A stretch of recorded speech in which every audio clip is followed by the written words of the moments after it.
ਮਸੀਹ ਯਸੂ ਦੇ ਵਿੱਚ ਤੁਹਾਡੀ ਸਲਾਮਤੀ ਹੋਵੇ ਤੇ ਅਸੀਂ ਤੁਹਾਨੂੰ ਯਸੂ ਦੀ ਜ਼ਿੰਦਗੀ ਅਤਵਾਰ ਦਾ ਬਾਈਬਲ ਸਟੱਡੀ ਪ੍ਰੋਗਰਾਮ ਬਜ਼ਰੀਆ JCDC ਪ੍ਰੋਡਕਸ਼ਨ ਵਿੱਚ ਖੁਸ਼ ਆਮਦੀਦ ਕਹਿੰਦੇ ਆ। ਤੇ ਅੱਜ ਅਸੀਂ ਪੁਰਾਣੇ ਅਹਿਦਨਾਮੇ ਦੇ ਵਿੱਚੋਂ ਇੱਕ ਯਬੇਸ ਨਾਂ ਦੇ ਬੰਦੇ ਦੇ ਬਾਰੇ ਜਿਹੜਾ ਖੁਦਾ ਦੇ ਅੱਗੇ ਦੁਆ ਕਰਦਾ ਹੈ ਉਹਦੇ ਬਾਰੇ ਸਿੱਖਾਂਗੇ। ਤੇ ਅੱਜ ਦਾ ਸਾਡਾ ਮਜ਼ਮੂਨ ਵੀ ਦੁਆ ਹੈ। ਖੁਦਾ ਦੇ ਕਲਾਮ 'ਚ ਇੰਜ ਲਿਖਿਆ ਹੈ ਕਿ ਯਬੇਸ ਆਪਣੇ ਭਰਾਵਾਂ ਦੇ ਵਿੱਚੋਂ ਇੱਜ਼ਤਦਾਰ ਸੀ ਤੇ ਉਹਦੀ ਮਾਂ ਨੇ ਉਹਦਾ ਨਾਂ ਯਬੇਸ ਰੱਖਿਆ ਸੀ ਕਿਉਂ ਜੋ ਉਹ ਕਹਿੰਦੀ ਸੀ ਕਿ ਮੈਂ ਇਹਨੂੰ ਗਮ ਤੇ ਦੁੱਖ ਦੀ ਹਾਲਤ ਦੇ ਵਿੱਚ ਜੰਮਿਆ। ਤੇ ਯਬੇਸ ਨੇ ਇਸਰਾਈਲ ਦੇ ਖੁਦਾ ਦੇ ਅੱਗੇ ਇਹ ਦੁਆ ਕੀਤੀ,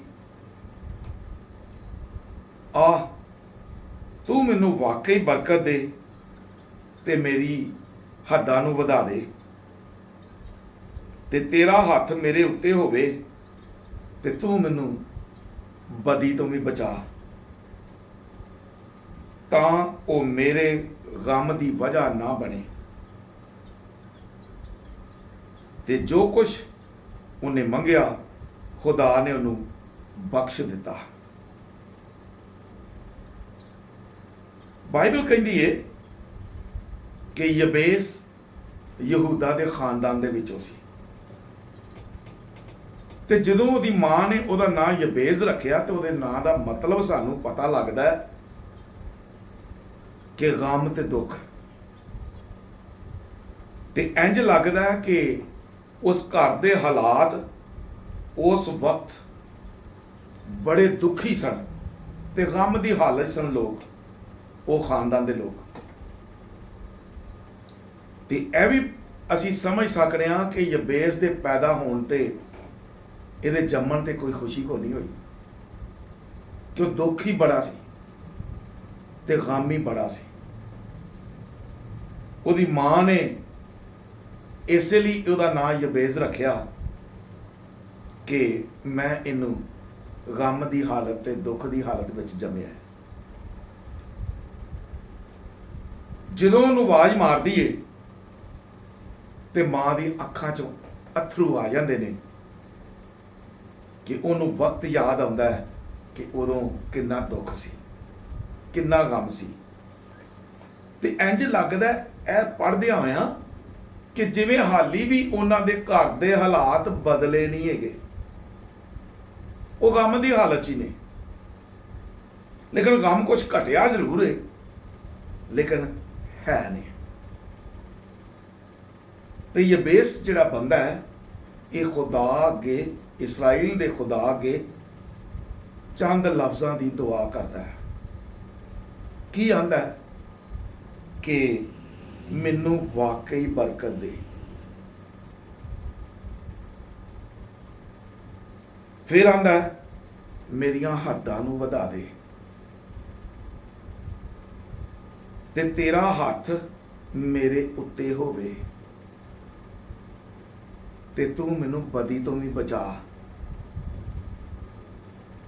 ਤਾਂ ਉਹ ਮੇਰੇ ਗਮ ਤੇ ਦੁੱਖ ਦੀ ਵਜ੍ਹਾ ਨਾ ਬਣੇ।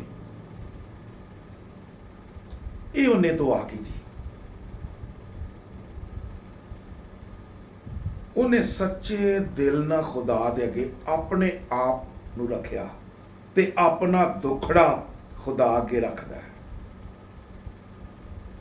ਇਸਰਾਈਲ ਦੇ ਖੁਦਾ ਅੱਗੇ ਜਿਹੜਾ ਇਬਰਾਹਿਮ ਦਾ, ਇਜ਼ਹਾਕ ਦਾ ਤੇ ਯਾਕੂਬ ਦਾ ਖੁਦਾ ਹੈ, ਉਹਨੂੰ ਕਹਿੰਦਾ ਹੈ ਕਿ ਮੈਨੂੰ ਬਰਕਤ ਦੇ ਤੇ ਮੇਰੀਆਂ ਹੱਦਾਂ ਵਧਾ ਦੇ। ਬਰਕਤ ਤੇ ਮੰਗਦਾ ਪਿਆ, ਲੇਕਿਨ ਹੱਦਾਂ ਵੀ ਇੰਜ ਲੱਗਦਾ ਕਿ ਜਿਵੇਂ ਜ਼ਮੀਨ ਕਹਿੰਦਾ ਮੇਰੀ ਵਧਾ ਦੇ, ਮੇਰੀ ਪ੍ਰਾਪਰਟੀ ਵੱਧ ਜਾਏ।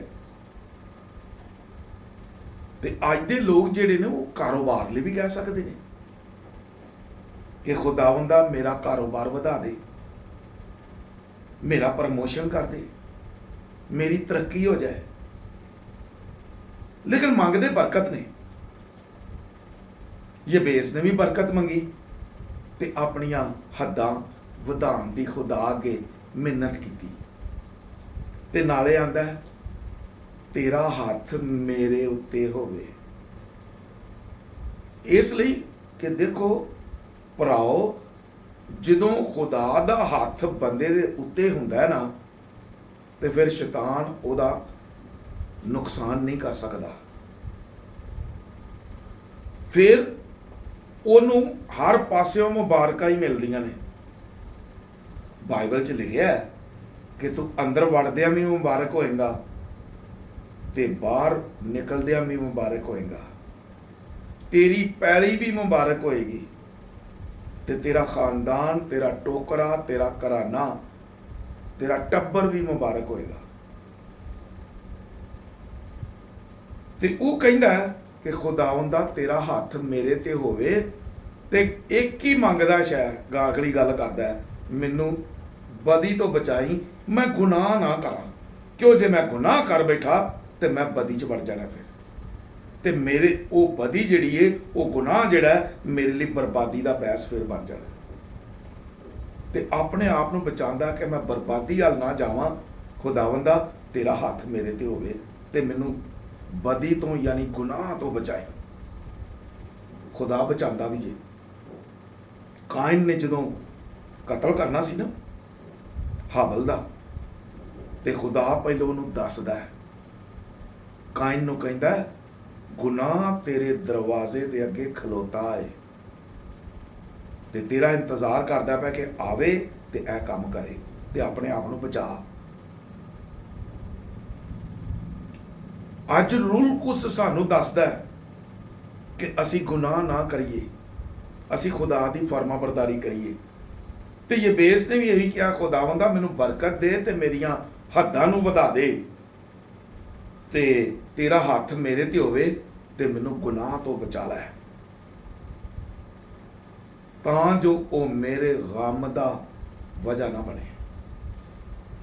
ਕਿ ਮੈਂ ਗੁਨਾਹ ਜਾਵਾਂਗਾ ਤੇ ਫਿਰ ਮੇਰੇ ਤੇ ਗਮ ਆ ਜਾਏਗਾ। ਲੇਕਿਨ ਉਹਨੇ ਇਸਰਾਈਲ ਦੇ ਖੁਦਾ ਦੇ ਅੱਗੇ ਆਪਣਾ ਦੁੱਖੜਾ ਬਿਆਨ ਕੀਤਾ, ਤੇ ਜਦੋਂ ਉਹਨੇ ਆਪਣਾ ਦੁੱਖੜਾ ਬਿਆਨ ਕੀਤਾ ਹੈ ਨਾ, ਤੇ ਫਿਰ ਖੁਦਾ ਦਾ ਕਲਾਮ ਕਹਿੰਦਾ ਹੈ, ਖੁਦਾ ਕੋਲੋਂ ਜੋ ਕੁਝ ਵੀ ਉਹਨੇ ਮੰਗਿਆ ਖੁਦਾ ਨੇ ਉਹਨੂੰ ਬਖਸ਼ ਦਿੱਤਾ।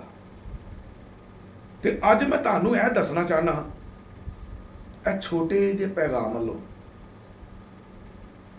ਬਈ ਅਸੀਂ ਵੀ ਆਪਣੇ ਖਾਨਦਾਨ ਲਈ ਮੰਗ ਸਕਦੇ ਹਾਂ, ਆਪਣੇ ਲਈ, ਆਪਣੇ ਖਾਨਦਾਨ ਲਈ ਬਰਕਤ ਮੰਗ ਸਕਦੇ ਹਾਂ।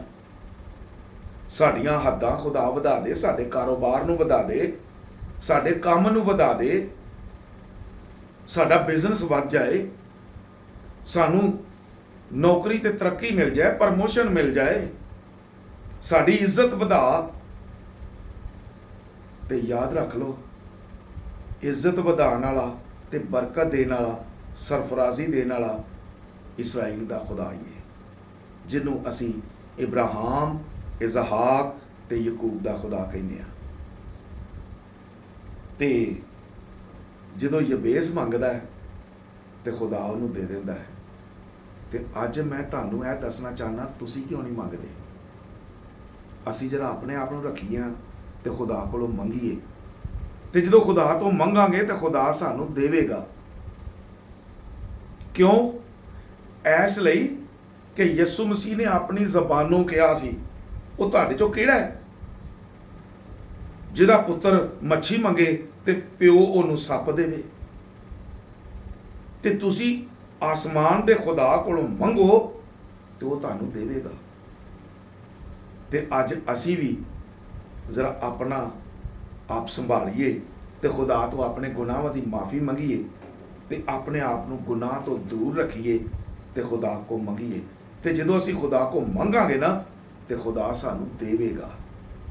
ਮੈਂ ਯਕੀਨ ਰੱਖਣਾ ਕਿ ਜਿੰਨਾ ਵੀ ਖੁਦਾ ਤੋਂ ਮੰਗਿਆ ਨਾ, ਖੁਦਾ ਨੇ ਉਹਨਾਂ ਨੂੰ ਦੇ ਦਿੱਤਾ, ਤੇ ਯਬੇਸ ਨੂੰ ਵੀ ਦੇ ਦਿੱਤਾ।